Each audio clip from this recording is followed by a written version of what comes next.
Hi, my name's Sarah Hemmington-Gorse. I'm a consultant plastic surgeon at the Welsh Centre for Burns and Plastics in Morriston in Swansea.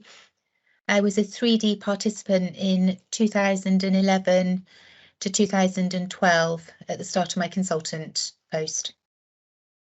When the original emails came around about 3D, I'd not heard of it before, so I wasn't particularly au fait with how it ran or what it planned to teach you, but the emails that were sent out as the flyer just looked really interesting as a new consultant, with it to look at things in a different way and to get a handle on how to deal with the different challenges that you have as a consultant that are not part of registrar life, because your interactions suddenly change from being with your own peers in medicine and your consultant colleagues to interactions that are mainly with apart from normal day-to-day clinical interactions, a lot more interaction with the management team and tier, and actually thought 3D might give me some of the skills to help me progress things that I wanted to do by learning how to discuss them in the terms that the managers would understand, or have a better perception of what I wanted, rather than coming at it purely as a clinician.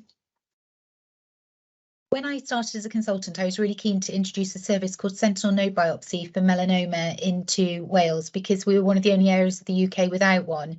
So I felt that our patients were missing out, particularly as they had a service running up in North Wales, which was staffed by the Liverpool Plastic Surgery Unit in Wiston.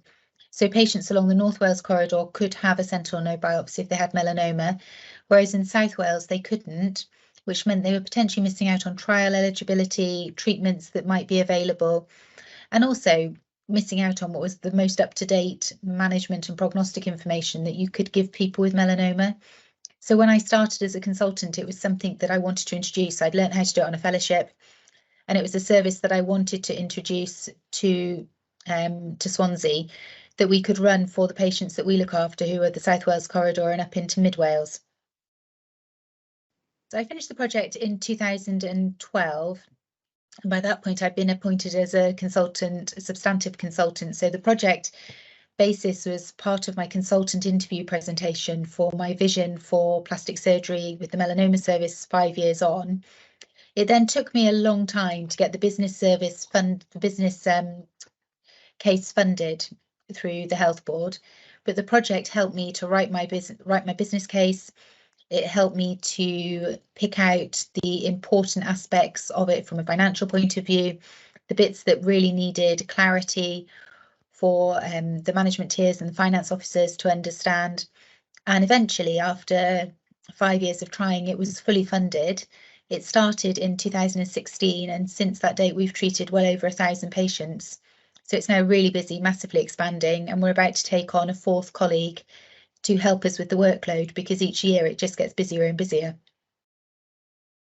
I think the timing for me for doing the 3D course was absolutely brilliant, because it timed just as I was transitioning from being a trainee, a more junior level doctor as a trainee senior registrar, into being a consultant. And all of a sudden the challenges that you have change from being an apprenticeship of learning how to do your clinical job and being a safe clinician to having a whole new raft of challenges from a managing, admin, career progression and service progression point of view.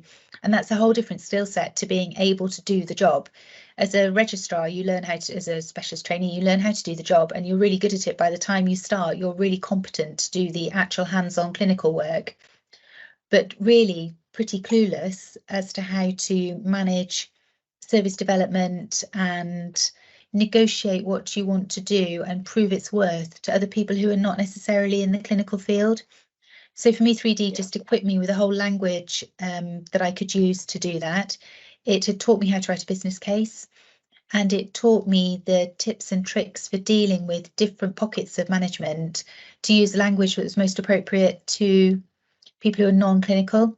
So it was really helpful, and the timing was great. And it was also brilliant to listen to other people's projects and ideas, to pick out tactics that they'd use to help you further what you wanted to do. It wasn't all surgeons, it was a mixture of people from general practice, medicine, radiology, and myself and one of my colleagues here in plastics. So it was brilliant.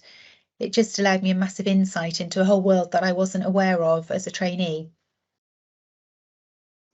Absolutely. And I always have, every time you send me an email advertising it, I send it on to our rota manager registrar to circulate to the rest of the registrar team.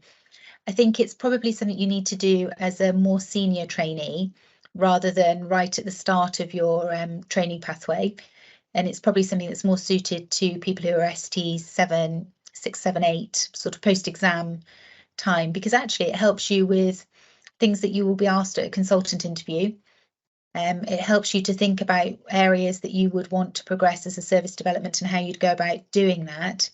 And certainly for us in plastic surgery, where we have to give a presentation of how we see the future of our career and how we see career development over the first 5 years that we're in post, it gives you something that you can talk about because you've already thought about it and you've already been through it. So the interview preparation and the interview presentation is nowhere near quite so daunting when you've already got a really good basis for something on paper because you've been working on it somewhere else. So absolutely, I definitely recommend it.